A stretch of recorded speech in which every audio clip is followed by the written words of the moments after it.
નમસ્તે audience, a very warm welcome to you all. આપણે જોઈ રહ્યા છે standard 7 social science chapter number 6 આપણે આજે ચાલુ કરવાનું છે, જેનું નામ છે વિચરતી અને વિમુક્ત જાતિઓ.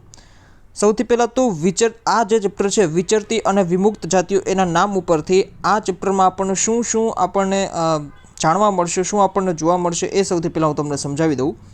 તો જે રીતે પાંચમા ચેપ્ટરમાં આપણે જોયું કે ભાઈ ડિફરન્ટ જે ટ્રાઇબ્સ છે અથવા તો આદિવાસી જનજાતિ સમૂહ છે, એના વિશે આપણને પાંચમા ચેપ્ટરમાંથી ઇન્ફોર્મેશન મળી ગઈ. આ ચેપ્ટરમાં આપણે આદિવાસીઓ તો નહીં, પરંતુ આદિવાસીઓથી થોડી ડિફરન્ટ એવી અમુક જે વિચરતી અને વિમુક્ત જાતિઓ, વિમુક્ત એટલે કે ખાસ કરીને જે સમાજથી જેને કહી શકાય કે સમાજથી દૂર રહી ગઈ હોય તેવી જાતિઓ, એવી જાતિઓ વિશે આ ચેપ્ટરમાં ખાસ કરીને વાત કરવાની છે. અને વિચરતી એટલે કે ભ્રમણ કરતી, સતત ભ્રમણશીલ એવી જે જાતિઓ છે અમુક, આમાં નામ આવશે. ખાસ કરીને ગુજરાતના આર્ટ એન્ડ કલ્ચરને આપણે જો ડિટેલમાં આપણે સ્ટડી કરીએ તો આપણને વધારે આઈડિયા આવે, પણ આ ચેપ્ટર જે છે એ એના ઉપર જ ડિપેન્ડન્ટ છે કે ભાઈ વણઝારા હોય, તે ઉપરાંત વાઘેર હોય અને અન્ય અનેક પ્રકારની જે જાતિઓ છે, બરાબર છે, એના વિશેની ખાસ કરીને આમાં વાત કરવામાં આવેલી છે. શું કામ વિચરતી અને વિમુક્ત જાતિઓ એવું નામ શું કામ દીધું? તો કે ભાઈ આ જાતિઓ છે ખાસ કરીને બ્રિટિશ ટાઈમ પિરિયડમાં, અંગ્રેજોના ટાઈમ પિરિયડમાં જેને કહી શકાય કે અમુક એવા એક્ટને કારણે, અંગ્રેજોના જે અમુક નિયમો અને કાયદા કાનૂનને કારણે આ લોકોને વિમુક્ત થવું પડ્યું. ઓકે, એના કારણથી જે છે એકચ્યુઅલી સમાજથી આ લોકોને, આ જાતિઓને જે છે દૂર થવું પડ્યું. રીઝન શું છે? તો કે ભાઈ એ જ રીઝન હોય કે ભાઈ જે રીતે અંગ્રેજો સામે રિવોલ્ટ કરવાનો હોય, તે ઉપરાંત અંગ્રેજો સામે લડાઈ કરવાની હોય અને અન્ય અંગ્રેજોને ઓપોઝ કરવાની જે વાત હોય, તો અંગ્રેજો જે છે આવી રીતે કોઈ પણ એની સામે ઓપોઝ થવાની કોઈ કોશિશ કરે તો એને દબાવવાની હંમેશા કોશિશ કરતી. એ આપણે આધુનિક ભારતના ઇતિહાસમાં સારી રીતે જોવાની કોશિશ કરશું કે ભાઈ સારા રજવાડાઓને પણ અંગ્રેજોએ નથી મૂક્યા, બરાબર છે. તો આ સામાન્ય જાતિઓ અથવા જનજાતિઓ જે છે એની તો શું વાત કરવી. તો એ જ રીતે ખાસ કરીને જે આ વિચરતી અને વિમુક્ત જાતિઓ જે છે એ અંગ્રેજોના ટાઈમ પિરિયડમાં ખાસ કરીને દબાઈ ગયેલી જાતિઓ જેને કહી શકાય, અથવા તો અંગ્રેજોએ આને દબાવેલી, જેને કહી શકાય કે સપ્રેસ કરવાની કોશિશ કરેલી. રીઝન એ જ કે ભાઈ એને અંગ્રેજો સામે અવાજ ઉઠાવ્યો છે. તો આવી જાતિઓ વિશે જનરલી આપણે આ ચેપ્ટરમાં જે છે એ ચર્ચા કરવાની છે. મધ્યકાલીન ટાઈમ પિરિયડનું ખૂબ વિશેષ મહત્વનું પાર્ટ એવું પાંચમું અને છઠ્ઠું ચેપ્ટર જે છે એ કહી શકાય. તો એ રીતે આપણે સૌથી પહેલાં આમાં પ્રસ્તાવના જોશું અને ખાસ કરીને ત્યારબાદ જે અલગ અલગ વિચરતી અને વિમુક્ત જાતિઓ છે તો એની લાક્ષણિકતાઓ શું હોય, એની જીવનશૈલી શું છે, તો એ બધા વિશે આપણે જનરલી ચર્ચા કરશું. અથવા તો આને કહી શકાય કે ભટકતું જીવન જીવતી જે જાતિઓ છે એ આપણે કહી શકીએ. એનું રીઝન છે કે આ જાતિઓ હંમેશા એક વસ્તુ તમે સમજી લેજો કે અત્યારનો ટાઈમ પિરિયડ જે છે એ તો ઠીક છે, બરાબર છે, કે ભાઈ સ્થાયી નિવાસ કરેલું હોય, પરમાનન્ટ સેટલમેન્ટ જે છે એ કરેલું હોય. અને અત્યારનું જે કલ્ચર છે, અત્યારનો જે ટાઈમ પિરિયડ છે, અત્યારનું જે ટ્રેડિશન છે, એ કમ્પ્લીટલી એનો ટ્રેન્ડ જે છે એ બદલાઈ ગયેલો છે. અત્યારના કોઈ પણ વ્યક્તિ જે છે એ પોતાની જાતિ આધારિત નહીં પણ આધુનિકતા સાથે જીવવાની કોશિશ કરે છે. તો એ વસ્તુ બિલકુલ પણ મગજમાંથી કાઢી નાખવાની છે. મધ્યકાલીન ટાઈમ પિરિયડ છે, ખાસ કરીને અંગ્રેજોનો પણ ટાઈમ પિરિયડ છે. એ ટાઈમ પિરિયડમાં એવું નહોતું. એ ટાઈમ પિરિયડમાં લોકો પોતાની કોમ્યુનિટી સાથે રહેતા, જાતિ સાથે રહેતા અને જાતિમાં જે મુજબ કામ થતું હોય અથવા તો કહેવામાં આવતું હોય એ મુજબ લોકો જીવવાની કોશિશ કરતા. તો આ જે બધી જાતિઓની ચર્ચા કરવામાં આવેલી છે, વાત કરવામાં આવેલી છે, એ ભટકતું જનજીવન જીવતા હતા. એ કારણથી પણ આને વિમુક્ત જાતિ અથવા તો વિચરતી જનજાતિ જેને કહી શકાય કે એવું નામ દીધેલું છે. અલગ અલગ જગ્યાએ, અલગ અલગ વનમાં કોઈ ભટકતું હોય, અલગ અલગ ગામડામાં કોઈ ભટકતું હોય અને પછી જે છે એ એકઠા થઈ ગયા હોય, એ રીતે વાત કરવામાં આવેલી છે. તે ઉપરાંત જે આ અમુક જે વિમુક્ત જાતિઓ જે છે તો એની જીવનશૈલી જે છે એના લીધે ભારત અને ગુજરાતના સંદર્ભમાં જે છે એ આપણે જાણવાનો પ્રયત્ન કરવાનો છે. ખાસ કરીને ગુજરાતના સંદર્ભમાં જે છે એ વધારે માત્રામાં આપણે જાણવાની કોશિશ કરશું કે ભાઈ દેવી પૂજક તરીકે હોય તો એમાં કઈ કઈ જાતિઓ આવે છે, તે ઉપરાંત વણઝારા, ઓકે, આ બધું શું છે, તે ઉપરાંત અન્ય વિચરતી અને વિમુક્ત જાતિઓ ખાસ કરીને ગુજરાતમાં તો ભાઈ માલધારી આપણને બધાના આઈડિયા આવશે, બરાબર છે. તે ઉપરાંત નટ, કાંગસિયા અને અન્ય કાંગસિયા એટલે ખાસ કરીને જેને કહી શકાય કે બંગડી વેચવાવાળાને, એ લોકોની અહીં વાત કરવામાં ખાસ કરીને વાત કરવામાં આવેલી છે. ત્યારબાદ બદલાતા સમય સાથે શું પરિવર્તન આવ્યું, તો એ વસ્તુ જે છે ખાસ કરીને લાસ્ટમાં અહીંયા આપણને આપેલું છે. તો ખૂબ એવું નાનું એવું ચેપ્ટર છે અને સારું એવું ચેપ્ટર છે. તો સારી રીતે આપણે આને સમજવાની કોશિશ કરશું, બરાબર છે. તો આઈ હોપ કે તમને આખું ચેપ્ટરનો ઓવરવ્યૂ મેં તમને આપી દીધો અને તમને શું ચેપ્ટર કહેવા માંગે છે એ વસ્તુ તમને હવે સારી રીતે સમજમાં આવી ગઈ હશે. તો સૌથી પહેલાં તો થીમ મેં તમને સમજાવી દીધી છે, નામ સમજાવી દીધું છે, આખા ચેપ્ટરનું આપણે ઓવરવ્યૂ પણ લઈ લીધું છે. હવે ભારતમાં આપણને આઈડિયા છે કે ભાઈ અલગ અલગ કલ્ચરલ ડાયવર્સિટી ભારતમાં જોવા મળે છે. એ આપણે છઠ્ઠા ધોરણમાં પણ જોઈ ગયા, બરાબર છે, અને સાતમા ધોરણમાં પણ અત્યાર સુધી જેટલા પણ ચેપ્ટર્સ આપણે જોયા તો એમાં આપણને આઈડિયા હશે કે ભાઈ વિવિધ સાંસ્કૃતિક વારસો ધરાવતો આપણો દેશ છે. બીજું કે ભારતનો જે સાંસ્કૃતિક વારસો છે એકચ્યુઅલી આપણો જે દેશ છે ભારત જે છે તો એની ભૌગોલિક વિવિધતા જે છે એમાં ખૂબ જ સારી માત્રામાં આપણને જોવા મળે છે. છઠ્ઠા ધોરણમાં પણ ભૂગોળ સ્ટાર્ટ કરાવતા પહેલાં મેં તમને આ વસ્તુ સમજાવેલી હતી કે ભાઈ ભૌગોલિક વિવિધતા ખાસ કરીને ફ્લોરા ફોના વેજીટેશન ક્લાઇમેટ આ બધામાં જે ડાયવર્સિટી જોવા મળે છે. રિલીફ બરાબર છે, રિલીફ એટલે કે જેને કહી શકાય ડાયવર્સ લેન્ડફોર્મ્સ. ક્યાંક તો તમે જુઓ પર્વત છે, ક્યાંક રણ પ્રદેશ છે, ક્યાંક જેને કહી શકાય કે નદીવાળો વિસ્તાર, નદી કિનારાના વિસ્તારો છે, ક્યાંક મેદાની વિસ્તાર છે. આવા બધા જે ભૂમિ સ્વરૂપો છે, વિવિધ ભૂમિ સ્વરૂપો, ભૌગોલિક વિવિધતાવાળો આપણો જે દેશ છે એના કારણે તમે જુઓ કે અલગ અલગ સંસ્કૃતિ જે છે એ અહીંયા જોવા આપણને મળે છે. તમને એમ પ્રશ્ન થાય કે ભાઈ ભૌગોલિક વિવિધતાને કારણે કઈ રીતે સાંસ્કૃતિક વિવિધતા જોવા મળે છે, આવો ક્વેશ્ચન જે છે એ પણ મેન્સમાં આવી શકે છે. તો ભાઈ આ વસ્તુ જે છે મેં 6th સ્ટાન્ડર્ડમાં સારી રીતે સમજાવી દીધી છે કે ભાઈ માની લ્યો કે કોઈ નદી કાંઠાનો વિસ્તાર છે તો ત્યાં એ પ્રકારની સાંસ્કૃતિક વિવિધતા ધરાવતો સમૂહ જે છે એ આપણને જોવા મળતો હોય છે. તો આ બધું જે છે ભૌગોલિક વિવિધતા જોતાં સમગ્ર રાષ્ટ્રને એક સૂત્રે સાંકળવાનું ભગીરથ કાર્ય જે છે એ અનેક રીતે થયું છે. આપણાથી ભિન્ન ભાષા કે રહેણીકરણી ધરાવનાર પ્રત્યે પણ પોતાપણાની જે ભાવનાથી સંકળાઈ રહ્યા છીએ. આમ વિવિધ સંસ્કૃતિઓને સાંકળતી વિચરતી અને વિમુક્ત જાતિઓ અંગે આપણે અભ્યાસ કરીએ. એટલે અહીંયા જે છે અત્યાર સુધી આપણે ભારતના ઇતિહાસમાં શું જોયું તો કે ભાઈ અલગ અલગ શાસકો વિશે જોયું, તે ઉપરાંત પણ અલગ અલગ જેને કહી શકાય કે મતલબ વિદેશી પ્રજાતિઓ વિશે જોયું, શાસક વર્ગો વિશે જોયું, લડાઈઓ જોઈ, આ બધી વસ્તુઓ જોઈ અને એના વંશો વિશે જોયું. બરાબર છે. અને ઇવન એ લોકોના ટાઈમ પિરિયડમાં અલગ અલગ જે વંશો હોય એના ટાઈમ પિરિયડમાં શું શું વિકાસના કાર્ય થયા પોતાના ક્ષેત્ર માટે એ બધી વસ્તુઓ પણ જોઈ. પણ આપણે જનરલી તમે જુઓ કે જેને કહી શકાય કે જે વનમાં વિચરણ કરતી એવી જાતિઓ હોય, આદિવાસી જાતિઓ હોય, ખાસ કરીને વિચરતી અને વિમુક્ત જાતિ હોય, આ બધા વિશે અત્યાર સુધી ક્યાંય ચર્ચા કરવામાં આવેલી નથી. તો એ જ ચર્ચા જે છે 5મું અને 6ઠ્ઠું ચેપ્ટર આપણને કરાવે છે. અને જે 7મું ચેપ્ટર છે એમાં આપણને અલગ અલગ ભક્ત કવિઓ હોય, તે ઉપરાંત જે જેને કહી શકાય કે ધાર્મિક લેવલ પર સુધારણા થયા મધ્યકાલીન ભારતમાં એના વિશે આપણને ડિટેલમાં આપણે જોવાની કોશિશ કરશું. તો વિચરતી અને વિમુક્ત જાતિઓ વ્યવસાય તેમજ વિવિધ હેતુઓના કારણે એક સ્થળેથી બીજા સ્થળે સતત ભ્રમણ કરતી રહેતી હતી. અને પહેલાંના ટાઈમ પિરિયડમાં ખાસ કરીને મધ્યકાલીન ભારતની જો આપણે વાત કરીએ તો એ ટાઈમ પિરિયડમાં તમે જુઓ કે કામની શોધખોળમાં અને બીજું એ કે ભાઈ કેમ કે ઘણા બધા એવા શાસકો આવી ગયા કે જેના ત્રાસને કારણે પણ લોકો જે છે એ પગપાળા વિચરણ કરવું પડતું હતું એ લોકોને. કેમ કે માની લ્યો કે અમુક ઘણા બધા મુઘલ શાસકો અને દિલ્હી સલ્તનતના શાસકો એવા હતા કે જે ધાર્મિક જેને કહી શકાય કે ધાર્મિક પક્ષપાત ખૂબ સારી માત્રામાં એવું કરતા હતા. તો લોકોને જે છે ખાસ કરીને નીચલા વર્ગને જે છે એને ઘણી તકલીફો વેઠવી પડતી હતી. કેમ કે અમુક દેવી પૂજકો હોય, અમુક શક્તિના ઉપાસક હોય, તો એ લોકો જે છે એ શું કરી શકે, એ મતલબ જે મુસ્લિમ રાજ્ય જે છે તો એમાં રહી ન શકે. તો એના કારણે એ લોકોને ઘણી બધી વખત માત્ર ને માત્ર ધાર્મિક કારણોના લીધે જે છે એ વ્યવસાય કરવામાં મુશ્કેલી પડતી હોય, તે ઉપરાંત પણ કામ ધંધો જે છે ન મળતો હોય, રોજગારી સારી રીતે ન મળતી હોય, તો એવા સંજોગોમાં શું કરવાનું તો કે ભાઈ પોતાનું સ્થાન છોડી અને જે છે એ એક સ્થળેથી બીજા સ્થળે ભ્રમણ કરતું રહેવું પડતું. વિવિધ હેતુઓમાં ખાસ કરીને આ પણ એક હેતુ છે કે ભાઈ ધાર્મિક જેને કહી શકાય કે ધાર્મિક સાંપ્રદાયિકતા ન હોવાને કારણે, મતલબ સાંપ્રદાયિકતા હોવાને કારણે બરાબર છે, ખાસ કરીને એ લોકોને ભ્રમણ કરવું પડતું હતું. તો આ પણ એક રીઝન આપણે દઈ શકીએ. 1857ના સ્વાતંત્ર્ય સંગ્રામમાં જાતિઓની ભૂમિકા જોતા તત્કાલીન અંગ્રેજ સરકારે આ જાતિઓને અન્ય સમુદાયથી અલગ કરવા 1871માં ક્રિમિનલ ટ્રાઇબ્સ એક્ટ 1871 અંતર્ગત કેટલીક જાતિઓને ખોટા આરોપો મૂકી ગુનેગાર સમુદાય તરીકે ઘોષિત કરી અને આ અપપ્રચારનો ભાંડો ફૂટવામાં ઘણો સમય લાગ્યો. તો ખાસ કરીને આ જે એક્ટ આપેલો છે ક્રિમિનલ ટ્રાઇબ્સ એક્ટ 1871 એ ખાસ કરીને યાદ કરી લેવાનું, કેમ કે એક્ઝામમાં જે છે એ આવા ક્વેશ્ચન્સ ખાસ કરીને આવી જતા હોય છે. તો હવે બને છે એવું કે ભાઈ 1857નો જે રિવોલ્ટ થાય છે બરાબર છે, તો એ આપણે જનરલી આધુનિક ભારતના ઇતિહાસમાં ખૂબ સારી રીતે ડિટેલમાં જોવાની કોશિશ કરશું, એટલે એનું કોઈ ટેન્શન લેવાનું નથી. પણ 1857ના સંગ્રામમાં તમે જુઓ કે વિવિધ કારણો હતા એના કે ભાઈ ક્યાંક તો તમે જુઓ કે અંગ્રેજોની દમનકારી નીતિઓ હતી, તે ઉપરાંત જેને કહી શકાય કે અંગ્રેજી શિક્ષણ જે છે એ પણ લોકોને જબરદસ્તી થોપવામાં આવતું હતું. અને તે ઉપરાંત પણ લોકોનો જે ધર્મ છે, હિન્દુ અને મુસ્લિમોનો જે ધર્મ છે, તો એનાથી એ લોકોને વિમુક્ત કરી અને ક્રિશ્ચિયન મિશનરીઝ જે છે એ અહીંયા જબરદસ્તી પોતાનું કલ્ચર અને પોતાના ટ્રેડિશન, પોતાના રિલિજનનો પ્રચાર પ્રસાર કરતા હતા. તે ઉપરાંત પણ અનેક તત્કાલીન કારણોમાં આપણે જોઈએ કે ભાઈ જે કારતૂસ હોય એમાં ગાય અને ગાયની ચરબી અને ખાસ કરીને એ બધી વસ્તુઓ એ આપણા આધુનિક ભારતના ઇતિહાસમાં ડિટેલમાં જોશું.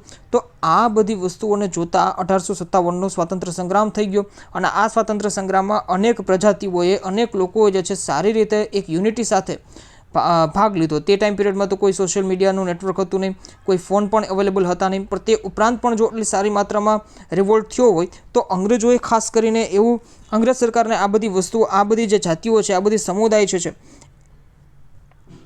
અને એ લોકોને જેને કહી શકાય કે ભાગલા પાડવા હતા, ઓકે, જેને કહી શકાય કે પાર્ટિઝન કરવું હતું, બરાબર છે. તો એ કારણથી 1871માં ક્રિમિનલ ટ્રાઇબ્સ એક્ટ આવેલો અને આના લીધે જે છે કેટલીક જાતિઓ જે છે એને ખોટા આરોપ મૂકી ગુનેગાર સમુદાય તરીકે ઘોષિત કરી અને આ લોકો જે છે ખાસ કરીને ભ્રમણ કરવા મજબૂર બન્યા એક સ્થાનેથી બીજા સ્થાને.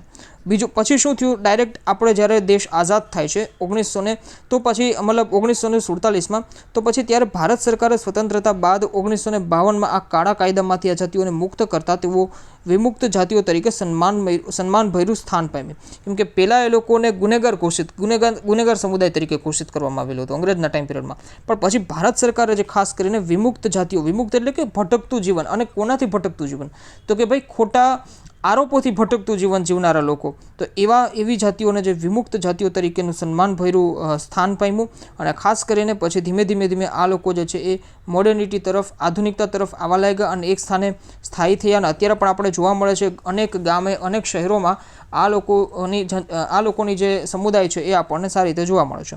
ગુજરાત રાજ્યમાં વર્ષ 2020 સુધીમાં પ્રસિદ્ધ થયેલી યાદી મુજબ વિચરતી જાતિઓમાં 28 જાતિઓ અને વિમુક્ત જાતિઓમાં 12 જાતિઓનો સમાવેશ કરવામાં આવ્યો છે. યાદ રાખજો, વિચરતી જાતિ એટલે કે ખાસ કરીને જેને કહી શકાય કે ભટકતું જીવન જીવનારા લોકો, એમાં 28 જાતિઓનો સમાવેશ થાય છે અને વિમુક્ત જાતિઓમાં ખાસ કરીને 12 જાતિઓનો સમાવેશ કરવામાં આવેલો છે. તો એ વસ્તુ ખાસ કરીને યાદ રાખવાની છે. નેક્સ્ટ જે ટોપિક આવે છે એ આવે છે વિચરતી અને વિમુક્ત જાતિઓ અને એની લાક્ષણિકતા અને જીવનશૈલી. સૌથી પહેલાં લાક્ષણિકતા એટલે કે એ લોકો કેવા, મતલબ જેને કહી શકાય કે એ આખો સમુદાય જે છે એના લક્ષણો કેવા હતા કે ભાઈ ભટકતું જીવન જીવતા હતા, તે ઉપરાંત કૃષિ કરતા હતા, પશુપાલન કરતા હતા, તે ઉપરાંત બીજું એનું શું વેપાર વાણિજ્ય હતું એ બધું. જીવનશૈલી પણ આપણે જોશું કે ભાઈ એની જીવનશૈલી કેવી હતી, મતલબ એનો ઘર સંસાર અથવા ઘર પરિવાર એ લોકો કેવી રીતે ચલાવતા હતા, કોના દેવી પૂજક હતા કે ભાઈ કોના શું કરતા હતા, ધાર્મિક લેવલ ઉપર શું હતા, આ તમામ વસ્તુ જે છે એ બધું એની જીવનશૈલીને એ બધા વિશે આપણે અહીંયા ચર્ચા કરવાની છે. સૌથી પહેલાં તો ઘણી બધી એવી જાતિઓ જે છે કે જે પોતાના જીવન નિર્વાહ માટે, પોતાના રોજગાર માટે એ ખાસ કરીને એક જગ્યાએથી બીજી જગ્યાએ સતત ફરતી રહેતી હતી. એનું રીઝન છે કે ભાઈ ક્યાંક, કેમ કે આ બધી જે છે એ એવી જાતિઓ હતી કે જે ફેરિયા, અત્યારના પણ આપણે ટાઈમ પિરિયડમાં જોવા મળે છે કે ભાઈ અમુક ફેરિયા હોય કે લારીવાળા હોય કે એ લોકો શું કરે કે ભાઈ જ્યાં એને વધારેમાં વધારે પ્રોફિટ થતું હોય, જ્યાં એનું રેવન્યુ વધારેમાં વધારે જનરેટ થતું હોય, તો એ સ્થાને જે છે ઇઝીલી વયા જાય. પછી માની લો કે કોઈ કન્સ્ટ્રક્શનના કામ સાથે જોડાયેલા હોય તો ખાસ કરીને જ્યાં એને મતલબ મોટા મોટા બિલ્ડિંગ્સ બનતા હોય, સ્થાપત્યના કામ થતા હોય, ત્યાં ખાસ કરીને એને બોલાવી લેવામાં આવતો, એ લોકો ત્યાં જતા રહેતા હોય છે. તો આ રીતે જે છે એ પોતાના જીવન નિર્વાહ માટે એક જગ્યાએથી બીજી જગ્યાએ, મતલબ એને કહી શકાય કે કોઈ સ્થાયી એવો પરમનન્ટ એવો બિઝનેસ નથી અથવા કોઈ એવી જોબ નથી, બરાબર છે. પણ હા, એક જેને કહી શકાય પોતાની સ્કિલ અને પોતાની આવડત મુજબ જે છે એ જીવન નિર્વાહ માટે એક જગ્યાએથી બીજી જગ્યાએ સતત રીતે ફરતા રહેતા હોય છે. અને બીજું એ કે ભાઈ આ લોકો જે છે એ વિચરતી અને વિમુક્ત જાતિ તરીકે ઓળખાય છે. એનું રીઝન પણ મેં તમને પહેલાં જ કહી દીધું કે ભાઈ ખાસ કરીને ભટકતું જીવન નિર્વાહ માટે પણ અને પોતાના જીવનને ટકાવી રાખવા માટે પણ. તો આ સમુદાયના લોકો જે છે એ વિચરતા હોય છે. અને વિમુક્ત જાતિ એટલા માટે કેમ કે જે સમાજ જ છે તો સમાજથી ખાસ કરીને થોડા અલગ રહે છે, ઓકે. મતલબ જેને કહી શકાય આદિવાસી જેવા નહીં, આદિવાસીનું જીવન પણ તમે જુઓ કે સ્થાયી છે, એનું જીવન વનની અંદર એટલે કે જંગલની અંદર સ્થાયી જોવા મળે છે. એ લોકો જંગલની અંદર ભટકતા નથી, પણ આ લોકો જે છે એ જંગલની અંદર પણ નથી રહેતા, સમાજની અંદર પણ નથી રહેતા અને ભટકતું જીવન જીવે છે. એના કારણે જે છે એ વિમુક્ત જાતિ તરીકે ઓળખાય છે. અધરવાઇઝ જો જંગલમાં રહેતા હોત તો પછી આદિવાસી એટલે કે ટ્રાઇબ્સ જે છે એના તરીકે એનો સમાવેશ થતો હતો. તે ઉપરાંત આ લોકો જે છે ખાસ કરીને સમગ્ર ભારતમાં વિખરાયેલી આ જાતિઓ નાના મોટા વ્યવસાયો કરીને જીવન ગુજારો કરતી હતી. એ મેં તમને પહેલાં જ સમજાવી દીધું, બરાબર છે. અને આ લોકોનું જીવન તમે જુઓ કે જનરલી આ લોકો વન્ય સંસાધન અને પશુપાલન આધારિત જે છે એ આ લોકોનું આપણને જીવન જોવા મળે છે. વન્ય જીવન એટલે ખાસ કરીને તમે જુઓ કે ભાઈ મતલબ ખાસ કરીને જે વન્ય સંસાધનો હોય કે ભાઈ વૃક્ષોના જે જેને કહી શકાય લાકડા હોય, તે ઉપરાંત આ બધી વસ્તુઓ જે છે એને વેચીને એમાંથી કંઈક સંસાધન કમાવાનું હોય.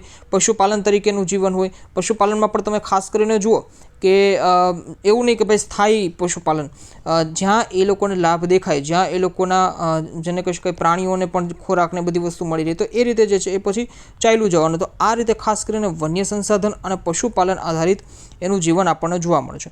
વિચરતી અને વિમુક્ત જાતિના લોકો પોતાના પશુઓ સાથે દૂર દૂર સુધી ફરતા રહેતા. આ વસ્તુ મેં તમને હમણાં જ કહી દીધી, બરાબર છે.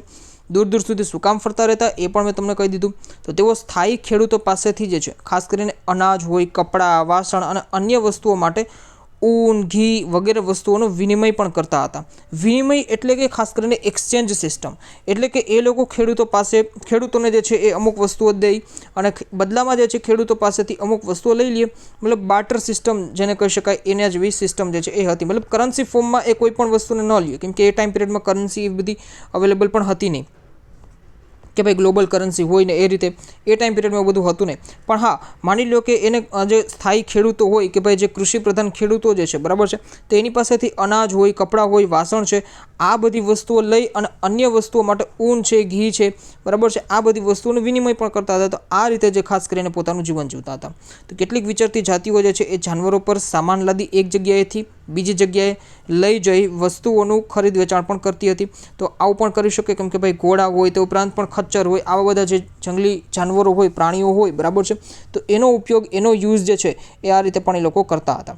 બીજું એ કે ભાઈ કેટલીક વિચરતી વિમુક્ત જાતિઓ ઘેટા, બકરા, ઘોડા, ગાય, ભેંસ, ગધેડા, ઊંટ, પાડા, બળદ વગેરેના વેપાર સાથે પણ સંકળાયેલી હતી. કેમ કે આ લોકોનો ખાસ કરીને પશુપાલન જે છે એ મુખ્ય વ્યવસાય હતો.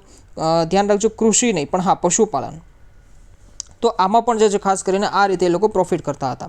વિવિધ જાતિના નાના મોટા ફેરિયાઓ એક ગામેથી બીજા ગામે જઈ જાતે બનાવેલા દોરડા, ઘાસની ચટાઈ અને મોટા થેલા જે છે એ વેચતા. તો ખાસ કરીને અત્યારના ટાઈમ પિરિયડમાં પણ આવા ફેરિયાઓ જે છે એ આપણને જોવા મળતા હોય છે. તો આ એ જ સમુદાયના લોકો છે કે જે અત્યારે પણ ખાસ કરીને એવા બધા કામ સાથે સંકળાયેલા હોય છે, જેવી જેની સ્કિલ, બરાબર છે, જે પ્રમાણે એની સ્કિલ હોય એ મુજબ જે છે પોતાના કામ કરતા હોય છે. કેટલીક વિચરતી વિમુક્ત જાતિઓમાં આપણને કાંગસિયા જોવા મળે છે, મોડવાનોનો સમાવેશ થતો હોય છે.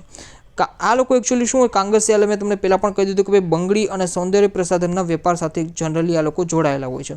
એટલે આ લોકો તમે એમ કહી શકો કે ખાસ કરીને ગ્રામીણ એરિયામાં જે બંગડી અને બીજી પણ જે કોસ્મેટિક આઇટમ્સ હોય, તો એવા લોકો જે ખાસ કરીને વેચવા આવતા હોય છે, લેડીઝની આઇટમ, બરાબર છે. તો આ બધી વસ્તુઓ ખાસ કરીને કાંગસિયા તરીકે આ લોકોને જે છે કાંગસિયા તરીકે જોવા મળે છે, ઓળખવામાં આવે છે.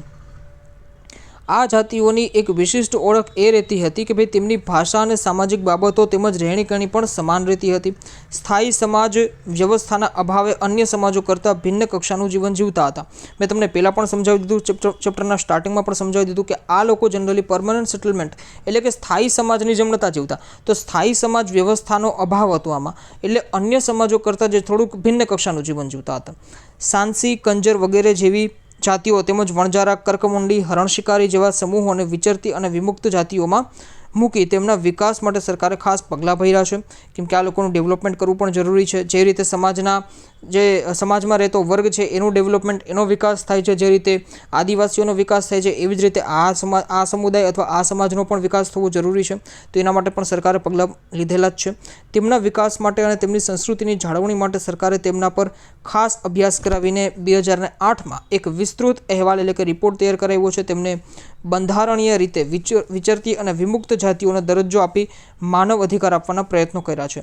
હ્યુમન રાઇટ્સની જો વાત કરવામાં આવે, માનવ અધિકારની જો વાત કરવામાં આવે, તો ઘણા બધા માનવ અધિકારો જે છે ખાસ કરીને ફંડામેન્ટલ રાઇટ્સના ફોર્મમાં, મૂળભૂત હક અથવા મૂળભૂત અધિકારોના સ્વરૂપમાં આપણા બંધારણમાં જે છે એને વણવામાં આવેલા છે, સંગ્રહવામાં આવેલા છે. તો એ બધી વસ્તુ ખાસ કરીને બંધારણમાં જે છે એ આપણને ડિટેલમાં જોવા મળશે. તે ઉપરાંત ભારતની વિચરતી જાતિઓમાં ભારતની વાત કરવામાં આવેલી છે. અઘોરી હોય, તે ઉપરાંત બહુરૂપી હોય, વણજારા, બરંડા, ભામટા, ભોવી, ચિત્તોડિયા, હેલવા, ઈરાની, જાતિગર, કોટવાડિયા, બૈરાગી, પારઘી, તલવાર, કામતી, આ બધી જાતિઓનો સમાવેશ થાય છે. તો પછી ગુજરાતની જો આપણે વાત કરીએ કે ભાઈ ગુજરાતની વિચરતી જાતિઓમાં, તો કે ભાઈ બજાણિયા, ગારોડી, વાંસફોડા, ભવૈયા, રાવળ, કાંગસિયા, ચામઠા, સલાટ, ઓકે. તે ઉપરાંત પણ જેને કહી શકાય કે અન્ય જાતિઓ જે છે એનો સમાવેશ થાય છે. વિમુક્ત જાતિઓમાં ખાસ કરીને છારા, ડફેર, મિયાણા, વાઘેર, દેવી પૂજક, સંધિ વગેરેનો સમાવેશ થાય છે. આ બધી જાતિઓને ભારત સરકારે અતિ પછાત અને વધુ પછાત જાતિઓમાં જે છે મૂકી તેમના વિકાસ માટે વિશિષ્ટ યોજનાઓ બનાવેલી છે. જે રીતે જેને કહી શકાય કે ઓબીસી હોય, ઓકે, અધર બેકવર્ડ ક્લાસ, તે ઉપરાંત એસસી એસટી હોય, પણ એનાથી પણ જેને કહી શકાય એક અલગ કેટેગરીમાં જે છે અતિ પછાત ને એ બધી વસ્તુમાં ખાસ કરીને આના ઉપર તો જે કમિશન પણ બનાવેલા છે ગવર્મેન્ટે, તો એ બધા જે છે ખાસ કરીને આના વિકાસના કાર્યોના જે છે કામ કરતા હોય છે. તો એ રીતે જે છે એના વિકાસ માટે વિશિષ્ટ યોજનાઓ પણ બનાવવામાં આવેલી છે. આ યોજનાઓમાં આ સમૂહો સતત સ્થળાંતરિત રહેતા હોવાથી તેમને સ્થાયી કરવા માટેની બાબતોનો સમાવેશ કરેલો છે. તેમના બાળકો માટે ખાસ આશ્રમ શાળાઓ અને છાત્રાલયોની સ્થાપના કરવામાં આવેલી છે. રીઝન શું છે? કેમ કે ભાઈ આ લોકો જે છે ભટકતું જીવન જીવે છે પોતાના જીવન નિર્વાહ માટે, એક સ્થાનેથી બીજા સ્થાને, એક ગામથી બીજા ગામ, એક શહેરથી બીજા શહેર. તો આ રીતે ખાસ કરીને જે છે એ આનો સમાવેશ થાય છે. હવે કેટલીક વિચરતી અને વિમુક્ત જાતિઓની જીવનશૈલીને આપણે ભારત અને ગુજરાતના સંદર્ભમાં જાણવાનો પ્રયત્ન કરીશું. જેમ કે ભાઈ દેવી પૂજક છે, તે ઉપરાંત વણઝારા છે, અને પણ અન્ય જે સમુદાય છે એના વિશેની આપણે વાત કરીશું, પણ એ આપણે નેક્સ્ટ વિડીયોમાં અથવા નેક્સ્ટ લેક્ચરમાં જે છે વાત કરશું. અને પછી ફાઇનલી કાલે અથવા તો નેક્સ્ટ વિડીયોમાં, નેક્સ્ટ લેક્ચરમાં આપણે આ ચેપ્ટરને ધી એન્ડ કરી નાખશું. અને પછી ફાઇનલી આપણે ભક્તિ મૂવમેન્ટ અથવા તો ભક્તિ આંદોલન તરફ પ્રયાણ કરશું, અને એ રીતે જે છે એ આપણે આગળ વધતા જશું. તો અત્યારે આપણે અહીં સુધી રાખીએ છીએ. તો આઈ હોપ કે તમને ઓલમોસ્ટ બધી વસ્તુ સમજાઈ જતી હશે. જે લોકોને કોઈ પણ પ્રકારની ક્વેરી હોય, કોઈ પણ પ્રકારનો પ્રોબ્લેમ હોય, કોમેન્ટ સેક્શનમાં વિના સંકોચ જે છે એ જણાવવા વિનંતી. તે ઉપરાંત જો તમે હજી સુધી નવા છો અને સબસ્ક્રાઈબ નથી કરેલું તો પ્લીઝ સબસ્ક્રાઈબ કરી નાખજો, જેથી કરીને મને મોટિવેશન મળે. ઓકે, સબસ્ક્રાઈબ કરી અને બેલ આઇકનને પ્રેસ કરી દેવું. તે ઉપરાંત વિડીયો જો તમને પસંદ આવે છે, લેક્ચર પસંદ આવે છે તો લાઇક કરી દેવું. તે ઉપરાંત તમારા ફ્રેન્ડ સાથે જે છે એ શેર કરી દેવું. શેર કરશો તો શું થશે કે સારામાં સારો કન્ટેન્ટ જે છે એ લોકો સુધી પહોંચશે, અને જેને કહી શકાય કે એકબીજાની હેલ્પ થઈ રહેશે. તો આ રીઝનથી જે છે તમે શેર પણ કરી શકો છો, વોટ્સએપમાં કરી શકો છો, ટેલિગ્રામમાં કરી શકો છો. તે ઉપરાંત પણ અન્ય સોશિયલ મીડિયાના જે માધ્યમો છે એના દ્વારા તમે શેર પણ કરી શકો છો, લાઇક કરી શકો છો, અને ચેનલને સબસ્ક્રાઈબ કરી અને બેલ આઇકનને પ્રેસ કરી દેવું. તો thank you so much for watching this lecture. Stay connected with me. મળીએ નેક્સ્ટ લેક્ચરમાં.